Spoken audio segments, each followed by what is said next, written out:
जय माता दी, जय मां कामाख्या। देव राधा ट्रस्ट सत्यवाणी चैनल, इस चैनल के माध्यम से आप हिंदू सनातन धर्म का ज्ञान सुनते हैं। हमारी परंपरा, परिपाटी, प्रथा, इनका भी ज्ञान आपको प्राप्त होता है। बड़े बुजुर्गों के द्वारा जो बहुत सारी परंपराएं बनाई गई थी, उसके बारे में भी हम आपको बताते रहते हैं। कुछ साधक लोगों की साधना में आने वाली समस्याओं को भी दूर करते हैं। कुछ मनुष्य साधना करना चाहता है, परंतु उसे उचित मार्गदर्शन नहीं मिलता है, तो वो साधना नहीं कर पाता। यानी धर्म कर्म का काम करना चाहता है, परंतु उसके कुछ पाप कर्म आड़े आ जाते हैं, जिससे वह उस गुरु तक नहीं पहुंच सकता है जहां तक उसे पहुंचना चाहिए। तो मनुष्य को अपने पापों का नाश करना चाहिए। उन पापों के लिए प्रायश्चित कर्म करते रहना चाहिए। हम पाप कर्म जाने अनजाने में न जाने कितने पाप कर्म कर देते हैं। चलते समय चींटियां मार देते हैं, कीट पतंगे मार देते हैं, कोई अपनों को काट रहा है तो उसे उसी वक्त मसल देते हैं। चप्पल जूतों से मर जाते हैं, झाड़ू लगाने से मर जाते हैं, जाले निकालने से मकड़ियां मर जाती है। ये सब पाप कर्म ही तो हुआ। कई बार अंडे फूट जाते हैं, कई बार पेड़ काट देते हैं। ये सब जाने अनजाने में किए गए पाप कर्म होते हैं। हम अपनी आंखों से भी पाप कर्म करते हैं, कानों से भी पाप कर्म करते हैं, सूंघने से भी पाप कर्म करते हैं, और झूठ बोलने से भी पाप कर्म करते हैं। कर्म से भी पाप कर्म करते हैं। तो कई बार मनुष्य के ये इस प्रकार के अनजाने में किए गए पाप कर्म अच्छे काम में आड़े आ जाते हैं। इसलिए ईश्वर ने अमावस्या का दिन दिया है अपने पापों का प्रायश्चित करने के लिए, कि उस दिन जिन जिन मनुष्यों के माध्यम से जिन जिन आत्माओं की मुक्ति हो गई, शरीर छुड़वा दिया, मर दिया, वो आत्माएं, उनके निमित्त तर्पण करना चाहिए, पिंडदान करना चाहिए। हर अमावस्या के दिन नांदी श्राद्ध कर्म करना चाहिए, जिससे जो आत्माएं आपके द्वारा मुक्त हो गई है, जिनकी हत्या हो गई, चलने से, गाड़ी घोड़े से, कार्य करने से, सब्जी साफ करने की वजह से मर जाते हैं बहुत से कीट पतंग, कीड़े मकोड़े, तो उनकी आत्माओं को शांति मिलती है।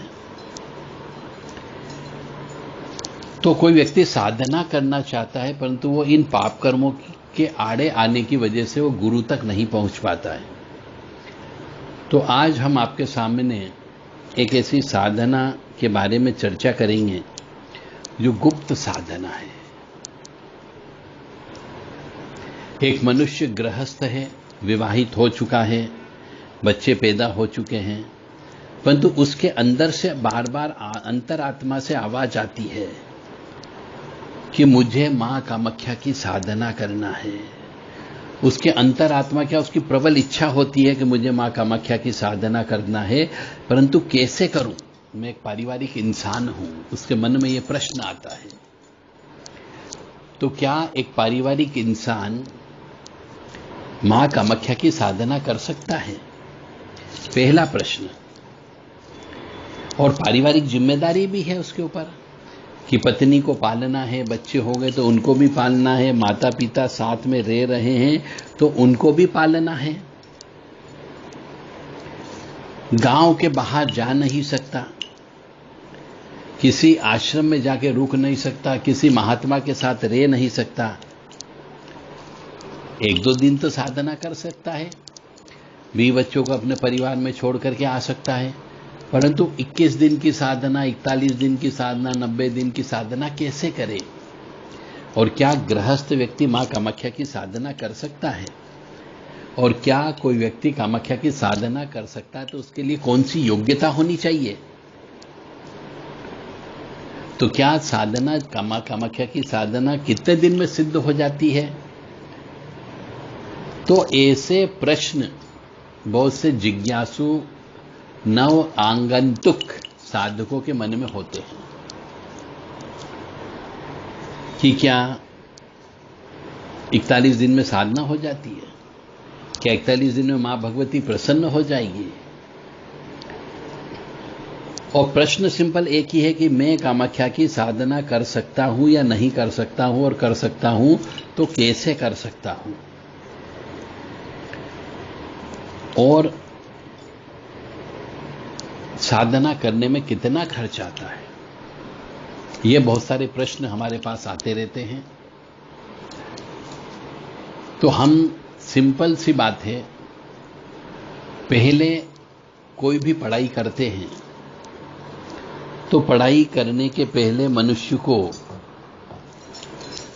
टीचर बनाना पड़ता है, शिक्षक बनाना पड़ता है, गुरु बनाना पड़ता है, किसी गुरु के पास जाना पड़ता है, उससे शिक्षा लेना पड़ती है। तो आप यदि साधना करना चाहते हो, चाहे कामाख्या की साधना करना चाहते हो, तो पहले आप योग्य गुरु को ढूंढना चाहिए। और योग्य गुरु नहीं मिलता हो तब तक गुरु महाराज को प्रसन्न करने के लिए ब्रह्म मुहूर्त में उठ करके गुरु का मंत्र जप करना चाहिए। ओम ग्राम ग्रीम ग्रोम से गुरुवे नमः। और पीपल के वृक्ष की पूजा करना चाहिए ताकि आपको गुरु मिल जाए। और अपने बड़े बुजुर्ग जो भी हो उन सबके चरण स्पर्श करके आशीर्वाद लेना चाहिए। स्थान का जो भी अच्छा मंदिर हो उस मंदिर में जाकर के वहां के पंडित जी से भी आशीर्वाद लेना चाहिए, और मंदिर में जाकर के रोज दर्शन करना चाहिए ताकि आपको गुरु मिल सके। दूसरी बात, साधना करने की योग्यता होती है। आप यदि घर संसार में रमे हुए हो तो साधना के लिए कुछ समय तो निकालना पड़ेगा। रोज 2-3 घंटे मंत्र जाप करना होंगे, हवन करना होगा, गुरु के सानिध्य में भी रहना होगा, गुरु से शिक्षा भी लेना होगी, दीक्षा भी लेना पड़ेगी। इसके लिए योग्यता चाहिए। हर कोई गुरु आपको मां कामाख्या का मंत्र क्यों देगा? और मां कामाख्या का छोटी मोटी मां है जो सीधे आप मां कामाख्या की साधना करना चाहते हो, यानी कि सीधे आप तो 8वीं पास करना चाहते हो या 10वीं पास करना चाहते हो या 12वीं पास करना चाहते हो, जबकि आपने पहली से 8वीं तक कोई क्लास ही नहीं पढ़ी हो। तो उसके लिए योग्यता की आवश्यकता होती है। तो कामाख्या की साधना करने के पहले आपको किसी योग्य गुरु को ढूंढना होगा। उस गुरु के सानिध्य में रह करके आपको ABCD या 12 खड़ी सीखना होगी साधना की। और साधना की जब 12 खड़ी सीख जाओगे तब आप सेंटेंस बनाना सीखोगे, वाक्य बनाना सीखोगे।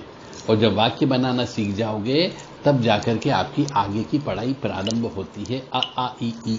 इसी प्रकार से साधना में पहले मन को चित्त रखना, एकाग्र चित्त करना, परिवार से कितना दूर रहना, कब कब साधना करना, किस समय साधना करना, कहाँ पर साधना करना, किस जगह जाकर के साधना करना, किसके सानिध्य में रहकर के साधना करना, साधना करने के और कौन से नियम होंगे, ये सब गुरु बताएगा।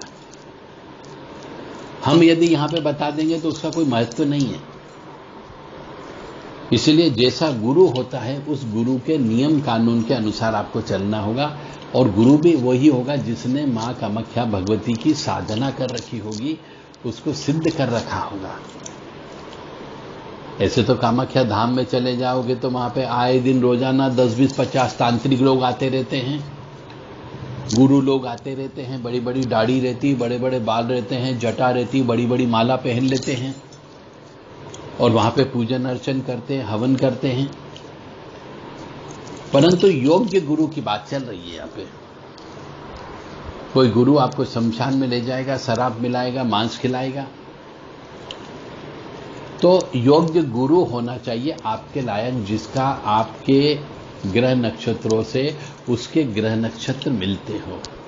अन्यथा फिर आप खुद ही उस गुरु को छोड़ देंगे, गुरु के ऊपर तोमत लगाओगे, गुरु के ऊपर आरोप प्रत्यारोप लगाओगे। आरोप प्रत्यारोप लगाने के बाद में गुरु दोष आपको लग जाएगा।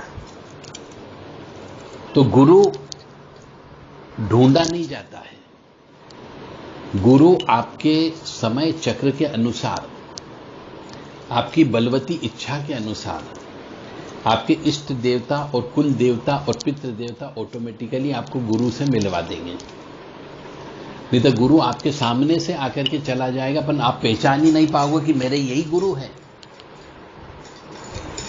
तो गुरु ढूंढे नहीं जाते,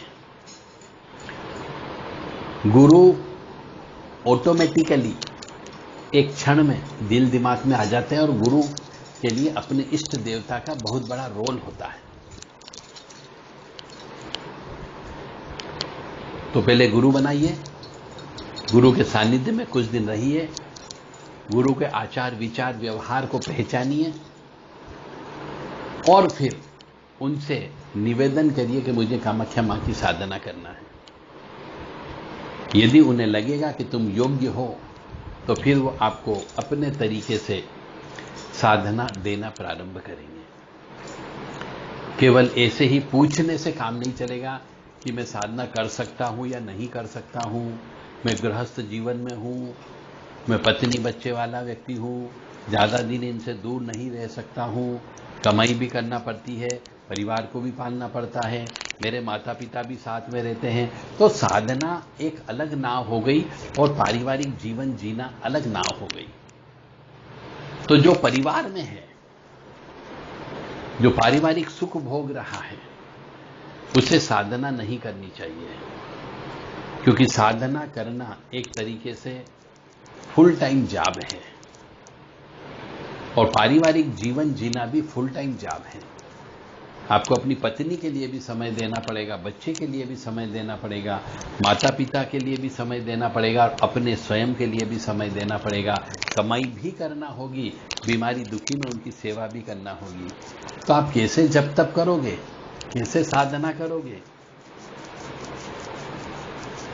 साधना करने के लिए फिर परीक्षा होती है, उस परीक्षा में भी पास होना पड़ता है, और पारिवारिक जीवन वाला मनुष्य अधिकतर परीक्षा में फेल हो जाता है, क्योंकि उसके हाथ से दान धर्म नहीं निकलता है, क्योंकि उसको मालूम है कि ये मेरे पास जो पैसा आ रहा है, इससे मैं परिवार चला रहा हूं।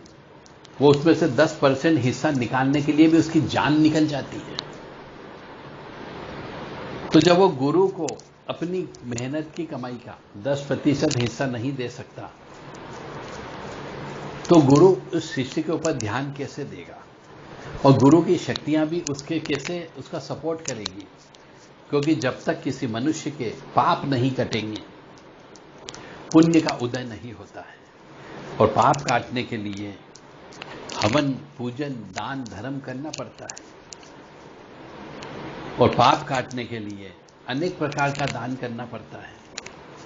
धातु का दान करना पड़ता है, पंच धातु का दान करना पड़ता है, अन्न का दान करना पड़ता है, घी का दान करना पड़ता है, शहद का दान करना पड़ता है, वस्त्र का दान करना पड़ता है, 7 प्रकार के अनाज का दान करना पड़ता है, सोने का दान करना पड़ता है, भूमि का दान करना पड़ता है, गोदान करना पड़ता है, सैया का दान करना पड़ता है, ऊनी रजाई का दान करना पड़ता है, ऊन का दान करना पड़ता है। और एक परिवार वाला व्यक्ति के पास इतना पैसा नहीं होता है कि वह अपनी कमाई की, जो मेहनत की कमाई करता है, उसमें से कुछ दान निकाल सके, क्योंकि उसको मालूम है कि मेरे बच्चे के आगे एडमिशन कराना है, बच्चे को सुखी रखना है, पत्नी को सुखी रखना है, बर्थडे मनाना है, मैरिज एनिवर्सरी मनाना है, तीर्थ यात्रा भी करना पड़ेगी, हवन पूजन कैसे कराऊं, मेरे पास पैसे नहीं है। इसीलिए मैं तो एक ही चीज कहूंगा, परिवार वाले मनुष्य को साधना की लाइन में नहीं आना चाहिए। हाँ, पूजा पाठ करे, धर्म कर्म करे, जप तप करे, परंतु साधना शब्द का प्रयोग नहीं करना चाहिए, क्योंकि यह अलग नाव हो गई और पारिवारिक जीवन की नाव अलग है। दोनों में जमीन आसमान का अंतर है, एक पूरब है, एक पश्चिम है। क्योंकि कई बार शुद्धता, स्वच्छता, पवित्रता मेंटेन करना होती है, और कई बार जप तप अनुष्ठान करना होते हैं, उसी वक्त पत्नी बीमार पड़ जाती है, बच्चा बीमार हो जाता है, माता पिता की मृत्यु हो जाती है, या फिर परिवार में किसी की मृत्यु हो जाती है, तो मन विचलित हो जाता है। परीक्षा होती है, परीक्षा में मनुष्य फेल हो जाता है, क्योंकि वह ईश्वर है और तुम मनुष्य हो। इसीलिए पारिवारिक जीवन, सांसारिक जीवन जीने वाले मनुष्य को साधना शब्द का प्रयोग हटा देना चाहिए अपनी जिंदगी से। उसे साधना नहीं करनी चाहिए, उसे केवल भगवान की पूजन अर्चन करके भगवान का आशीर्वाद लेना चाहिए। जय माता दी, जय मां कामाख्या।